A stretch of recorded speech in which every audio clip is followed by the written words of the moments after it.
ഉത്തരങ്ങൾ വേഗത്തിൽ പറയാത്തതിനെ തുടർന്ന് 9 വയസ്സുകാരിയെ ക്രൂരമായി മർദ്ദിച്ച മാതാവിനെതിരെ മൂവാറ്റുപുഴ പോലീസ് കേസെടുത്തു.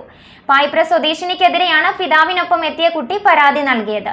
കുട്ടിയുടെ പരാതിയുടെ അടിസ്ഥാനത്തിലാണ് പോലീസ് കേസ് രജിസ്റ്റർ ചെയ്തിരിക്കുന്നത്. പഠിക്കുന്നതിനിടെ ചോദിച്ച ചോദ്യങ്ങൾക്ക് വേഗത്തിൽ ഉത്തരം നൽകിയില്ലെന്ന കാരണത്താൽ 9 വയസ്സുകാരിയായ മകളെ ക്രൂരമായി മർദ്ദിച്ച അമ്മയ്ക്കെതിരെ പോലീസ് കേസെടുത്തു. 9 വയസ്സുകാരിയായ മകൾ പിതാവിനൊപ്പം നേരിട്ട് പോലീസ് സ്റ്റേഷനിലെത്തി നൽകിയ പരാതിയുടെ അടിസ്ഥാനത്തിലാണ് നടപടി. കഴിഞ്ഞ 2-ാം തീയതി രാത്രി 7:30യോടെയാണ് കേസിനാസ്പദമായ സംഭവം നടക്കുന്നത്. കുട്ടി പഠിച്ചുകൊണ്ടിരുന്ന സമയത്ത് മാതാവ് ചോദ്യങ്ങൾ ചോദിക്കുകയായിരുന്നു. എന്നാൽ കുട്ടിക്ക് വേഗത്തിൽ ഉത്തരം നൽകാൻ സാധിച്ചില്ല.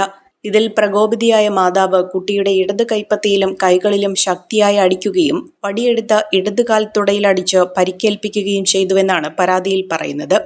പഠനവുമായി ബന്ധപ്പെട്ട മുൻപും അമ്മയിൽ നിന്ന് സമാനമായ ക്രൂരതകൾ നേരിടേണ്ടി വന്നിട്ടുണ്ടെന്ന് കുട്ടി പോലീസിന് നൽകിയ മൊഴിയിൽ വ്യക്തമാക്കുന്നു. 3-ാം ക്ലാസ്സിൽ പഠിച്ചുകൊണ്ടിരുന്ന സമയത്തും പഠനത്തിനിടയിൽ ചോദ്യങ്ങൾക്ക് ഉത്തരം നൽകാത്തതിന് അമ്മ കഴുത്തിന് കുത്തിപ്പിടിച്ച് വേദനിപ്പിച്ചിരുന്നതായി 9 വയസ്സുകാരി വെളിപ്പെടുത്തി. തിങ്കളാഴ്ച വൈകിട്ട് 6 മണിയോടെയാണ് കുട്ടി പിതാവിനൊപ്പം പോലീസ് സ്റ്റേഷനിൽ നേരിട്ടെത്തി അമ്മയ്ക്കെതിരെ പരാതി നൽകിയത്. കുട്ടിയുടെ പരാതിയിൽ ഗുരുതരമായ വകുപ്പുകൾ ചുമത്തിയാണ് പോലീസ് കേസെടുത്തിരിക്കുന്നത്.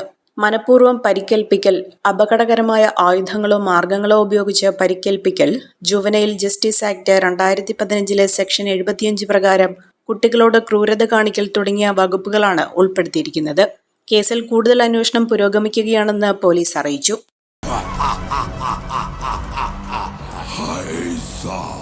ആരെയും കൊതിയോടെ ഉണർത്തുന്ന ഹൈസയുടെ രുചിയും മണവും ഇനി നിങ്ങളിലേക്കും.